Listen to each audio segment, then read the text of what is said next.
I'm Sarah, just your average 26-year-old working as a manager in a trading company.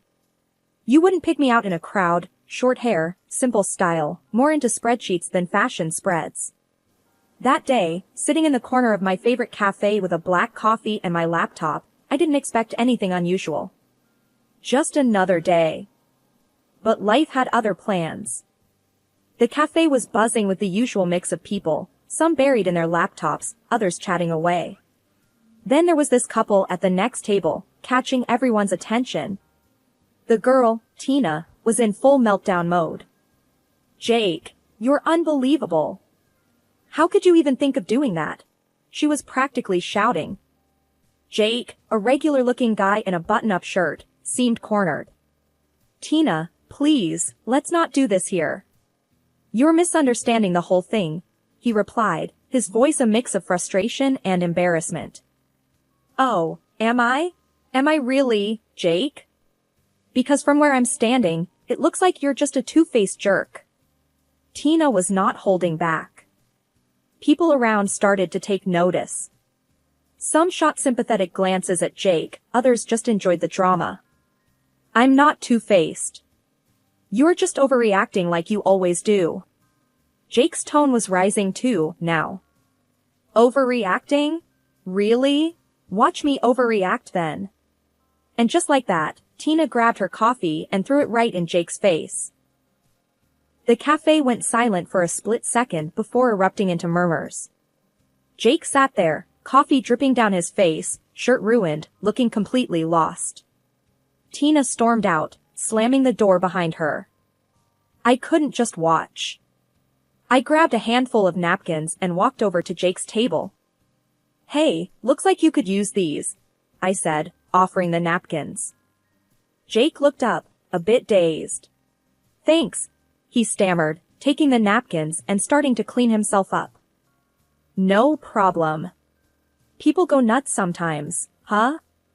I tried to sound casual, but inside I felt sorry for the guy. "Yeah, you could say that. I'm Jake, by the way." He managed a weak smile. "Sarah.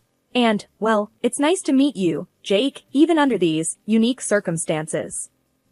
He chuckled, a sound of relief amidst the awkwardness. Unique is one way to put it. We stood there for a moment, the awkwardness hanging in the air. "You know what? Let me buy you a coffee. The least I can do after, well, that." It was an impulsive offer, but something about this whole scene felt like it needed a better ending. Jake looked at me, a bit surprised. "You don't have to do that." "But, sure. Thanks. I could use another one, minus the facial." We found a new table, away from the scene of the coffee crime. As the waitress brought over 2 fresh cups, we started to talk. Turns out, Jake worked in IT, loved old school rock. He had a way of telling stories that made even the most ordinary things sound interesting. Hours flew by as we talked about everything and nothing. I told him about my job, my love for mystery novels, and my failed attempts at gardening. As the cafe began to empty, we realized we'd been talking for a long time. Exchanging numbers felt like the most natural thing in the world. After the coffee shop debacle, I didn't expect much. Maybe a few texts, a couple of awkward phone calls. But with Jake, it was different. We clicked like we'd known each other for years. A week after the incident, we met up for dinner. Nothing fancy, just a local burger joint.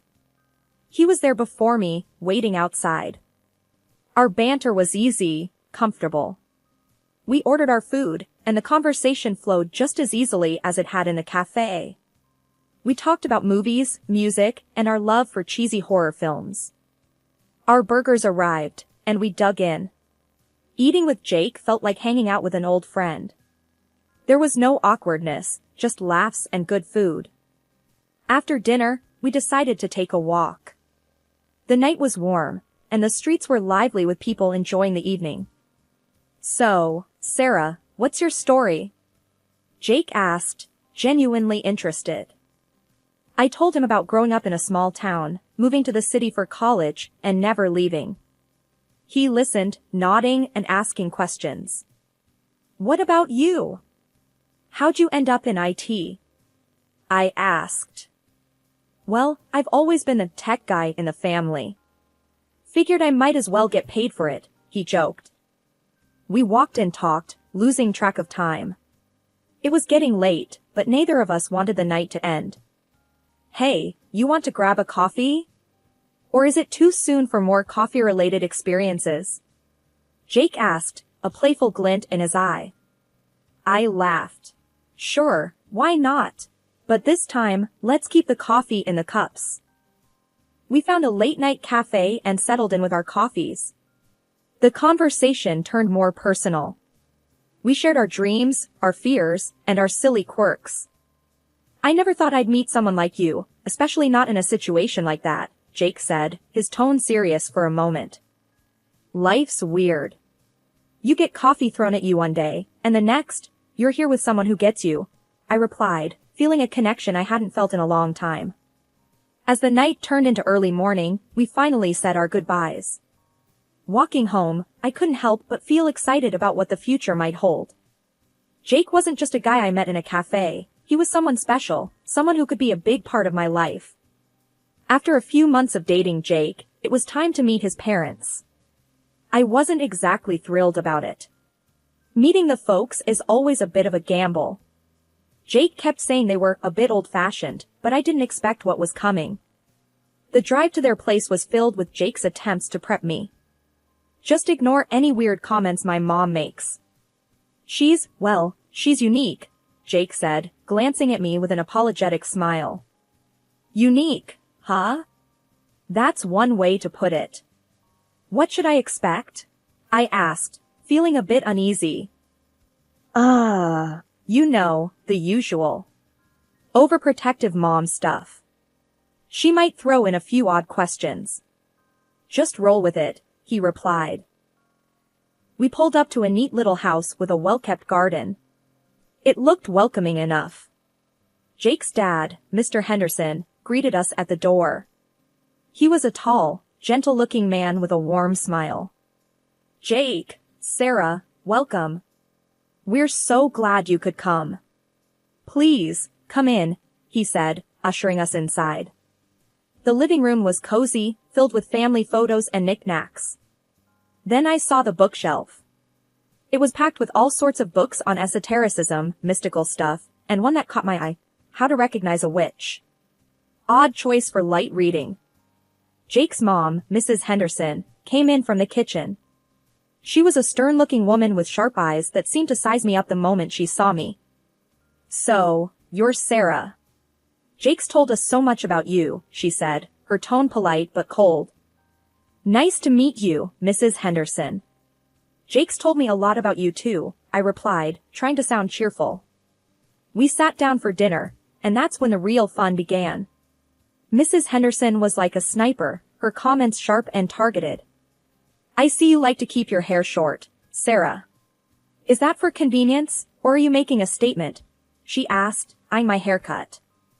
I was taken aback but managed to reply, oh, just for convenience. Easier to manage, you know? I see.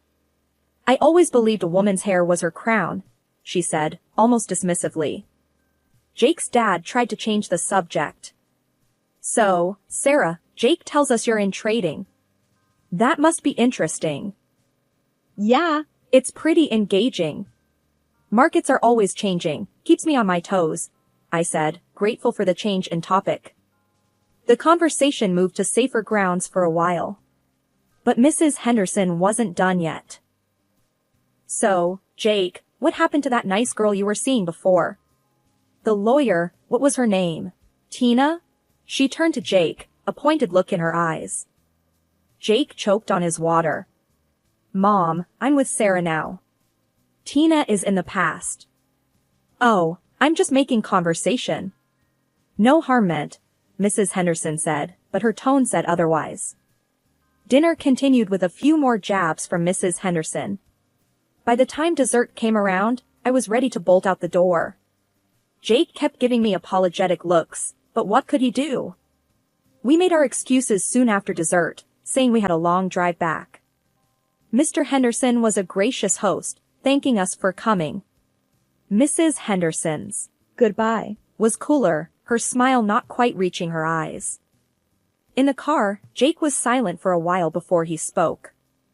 "I'm so sorry, Sarah. I didn't think she'd be that direct." "It's okay, Jake. I knew it wasn't going to be a walk in the park. But hey, at least we survived, right?" I tried to lighten the mood. "Yeah, survived and learned. Next time, we're meeting at a neutral location. Away from any witch-hunting books," he said, trying to joke. I laughed, but inside, I couldn't help but feel a bit rattled. Mrs. Henderson had made quite an impression, and not a good one. I wondered what I had gotten myself into. Our wedding day was supposed to be the happiest day of our lives, but it had a shadow hanging over it, Jake's mom, Mrs. Henderson. After that first dinner, things hadn't improved much, and her attitude was always a bit frosty. We'd sent the invite, but deep down, I had a sinking feeling. The ceremony was beautiful, simple but perfect.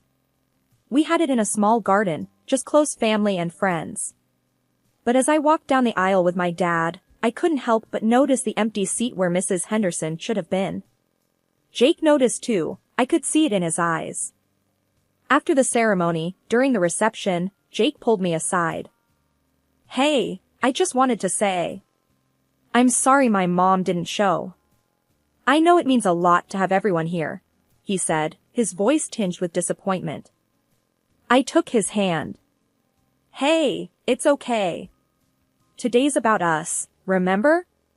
Not who's not here. Let's just enjoy our day." He smiled, but I could tell he was hurt. "You're right. Let's make the most of it." The rest of the evening went by in a blur of congratulations, dancing, and laughter. But there was a moment, just before the cake cutting, when Jake's dad, Mr. Henderson, came over. "Sarah, Jake, I just want to apologize for my wife's absence. I know it's not ideal, but please know, she wishes you well," he said, his eyes sincere. "We appreciate that, Mr. Henderson." "Thank you for being here," I replied, trying to keep the mood light. "Call me John, please. And I wouldn't miss this for the world." "You two are perfect for each other," he said, giving us both a warm smile. Despite the snub from his mom, our wedding day was everything I'd hoped for. It was the start of our new life together, just me and Jake, against whatever the world threw at us. And I couldn't have been happier. A few weeks into our married life, Jake and I had settled into our cozy apartment. Life was smooth until an unexpected invitation arrived from Jake's mom, Mrs. Henderson, for a dinner at their place. Considering her absence at our wedding, this was a surprise. Saturday evening, we arrived at Jake's parents' house. The familiar neat garden, the well-kept house, it all seemed too normal. Mrs. Henderson greeted us at the door with a smile that didn't quite reach her eyes. "Welcome, Jake, Sarah. So glad you could come," she said, her tone polite but strained. We sat down for dinner in their dining room, the air filled with the aroma of roasted meat and herbs. Mr. Henderson was his usual welcoming self, trying to make small talk. Mrs. Henderson, however, had a different agenda. "So, Sarah, how's the married life? Must be a change from your single days," she started off, eyeing me critically. "It's wonderful, thank you. Jake and I are very happy," I replied, trying to keep my tone light. "That's nice to hear. Marriage is a serious commitment, after all," she said, her eyes flickering towards Jake. Then, without any warning, she dropped a bombshell. "You know, Jake, I bumped into Tina the other day. Remember her? Your ex? She's doing quite well. A shame things didn't work out between you two," Mrs. Henderson said casually, as if this was normal dinner conversation. Jake's fork clattered against his plate. "Mom, why are you bringing this up now? That's not appropriate," Mrs. Henderson continued, ignoring Jake's discomfort. "I just think it's a shame. Tina was such a perfect match for you, beautiful, smart. Not to mention, her family background is impeccable. I felt my face flush with anger and embarrassment. This was beyond inappropriate. Mrs. Henderson, I don't think this is the right time or place to discuss Jake's ex-girlfriends, I interjected, trying to stay calm. She turned her sharp gaze on me. Oh, but I think it's very appropriate, Sarah. After all, I wonder how my son, who was so in love with such a perfect girl, ended up with, well, you. Jake slammed his hand on the table, standing up. Mom, that's enough. You can't talk to Sarah like that. Mrs. Henderson didn't back down. Oh, I'm just stating the facts. It's almost like she bewitched you. You were never like this before. Bewitched? Really, Mom? This is ridiculous, Jake exclaimed, his voice filled with disbelief and anger. Yes, bewitched. You were always such a rational boy. And then you meet Sarah and suddenly everything changes? It's like she's cast a spell on you, Mrs. Henderson accused, her eyes fixed on me with an unsettling intensity. The atmosphere was heavy with tension and unspoken accusations. I felt sick to my stomach. Jake and I quickly excused ourselves after that, not even finishing dinner. Life after the dinner fiasco was a mix of anger and disbelief. Jake and I had agreed to keep our distance from Mrs. Henderson for a while. But as they say, life has a funny way of throwing curveballs. It was a lazy Sunday morning, and Jake and I were lounging in our living room, still in our PJs, when we heard a knock on the door. I peeked through the peephole and my heart sank. It was Mrs. Henderson. I shook my head, opening the door reluctantly. Mrs. Henderson, what a surprise. Is everything okay? Oh, Sarah, Jake, I just wanted to talk. May I come in? She asked, her voice unusually soft. We exchanged a glance, both of us hesitant. But we let her in, not wanting to cause a scene outside. We sat in the living room, an awkward silence filling the space. Mrs. Henderson was the first to break it. I know the last time we met didn't go well. I wanted to apologize. I may have overstepped, she started, her voice low. Jake raised an eyebrow. Overstepped? Mom, you accused Sarah of witchcraft. I know, and I'm sorry. It's just, I worry about you, Jake. You're my son. And Sarah, I may have misjudged you, Mrs. Henderson said, looking at me. I wasn't sure if I bought it. Misjudged? Mrs. Henderson, you called me a witch and suggested Jake go back to his ex. She nodded, her eyes on her lap. I know, and I regret it. I want us to start over, be a family. Jake sighed, running a hand through his hair. Mom, it's not that simple. What you said hurt both of us. It's going to take time to get past that. I understand. I just want you to know, I'm willing to try. For the sake of our family, she insisted, her voice earnest. We talked for a bit longer, the conversation strained but polite. Mrs. Henderson kept saying she wanted to make things right, but something about it didn't sit well with me. It all felt a bit too rehearsed.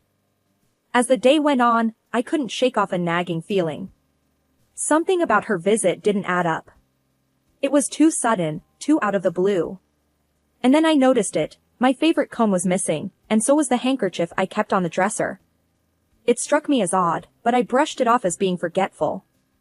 In the weeks following Mrs. Henderson's odd visit, a peculiar pattern emerged. She started calling me regularly, which was strange in itself, given our strained relationship. But it was the nature of her inquiries that really unsettled me. One evening, while I was preparing dinner, my phone rang. Seeing Mrs. Henderson's name on the caller ID, I braced myself for the conversation. Hello, Mrs. Henderson, I greeted, trying to keep my tone neutral. Sarah, dear, how are you feeling? Everything okay, with your health? Her voice carried an unusual note of concern. Yes, I'm fine, thank you. Just busy with usual stuff, I replied, slightly confused by her interest in my well-being. That's good to hear. Do take care, she responded, her tone dropping to what sounded like disappointment before she hung up. These calls became a regular occurrence, each one echoing the last. She would ask about my health, and upon hearing I was fine, her voice would deflate in a way that suggested she was hoping for a different answer. Jake found it strange too, but he suggested maybe his mom was trying to mend things in her own way. Then, out of the blue, Mrs. Henderson invited us over for dinner. Jake was hesitant, given her recent behavior, but he thought it might be a chance for her to make amends. We arrived at their house on a cool Friday evening. Mrs. Henderson greeted us at the door with a polite smile, but I noticed a tense look in her eyes. During dinner, the conversation was stilted, filled with awkward pauses. Then, Jake, who had been unusually quiet, spoke up. "Mom, I've actually been feeling unwell lately. Just can't seem to shake this cold," he said, a hint of frustration in his voice. The moment he said that, Mrs. Henderson's face drained of color. She looked like she had seen a ghost. Her hand went to her mouth, and she staggered slightly, gripping the edge of the table for support. "Jake, what do you mean you've been sick?" Her voice was barely a whisper, her eyes wide with shock. "Yeah, it's been a few weeks now. Just a persistent cold, but it's annoying," Jake explained, looking concerned at his mother's reaction. Mrs. Henderson swayed on her feet and then, to our utter shock, fainted right there in the dining room. After Mrs. Henderson regained consciousness, a tense silence hung over the room. Her eyes, red and watery, were fixed on Jake, who looked both worried and confused. "Mom, what's going on? Why did you faint like that?" Jake asked, his voice laced with concern. Mrs. Henderson took a deep, shaky breath. "I have to confess something," she started, her voice barely above a whisper. "I did something terrible because I thought Sarah was." Jake urged her to continue. "Thought Sarah was what, Mom?" Mrs. Henderson hesitated, then continued with a tremble in her voice. "I thought Sarah had bewitched you. So, I made a voodoo doll to get rid of her, but I think I used your hair by mistake." The room fell into a stunned silence. I felt a chill run down my spine. "A voodoo doll? Of me?" I managed to say, my voice trembling with disbelief and shock. "Yes," Mrs. Henderson whispered, reaching under her chair to pull out a small, crudely made doll. Strands of hair were tied around it, and its appearance sent a wave of dread through me. Jake's face turned from concern to horror. "You did what? Mom, that's insane. You can't seriously believe in that stuff." Mr. Henderson, who had been quiet, now stood up, his face a mix of shock and anger. "Martha, what have you done? This is beyond anything I could have imagined." Jake was visibly shaking with anger. "I can't believe this, Mom. You've taken your superstitions too far. I can't deal with this right now." He stood up abruptly, signaling that we were leaving. I followed him, still in shock, barely able to process what had just been revealed. The next few days were a blur. We saw a doctor, who confirmed Jake just had a bad flu. Mrs. Henderson's actions, while disturbing, had no real impact on his health. Over the next few days, Jake didn't speak to his mother. He was deeply hurt and couldn't come to terms with her actions. His father, Mr. Henderson, called us a few days later. He was distraught and apologized profusely for his wife's behavior. He revealed that he was considering a divorce, unable to live with the reality of what she had done. We knew that moving forward, things would never be the same with Jake's family. But we also knew that as long as we had each other, we could face whatever challenges lay ahead. The incident with the voodoo doll was a shocking revelation, but it also reinforced the strength of our bond.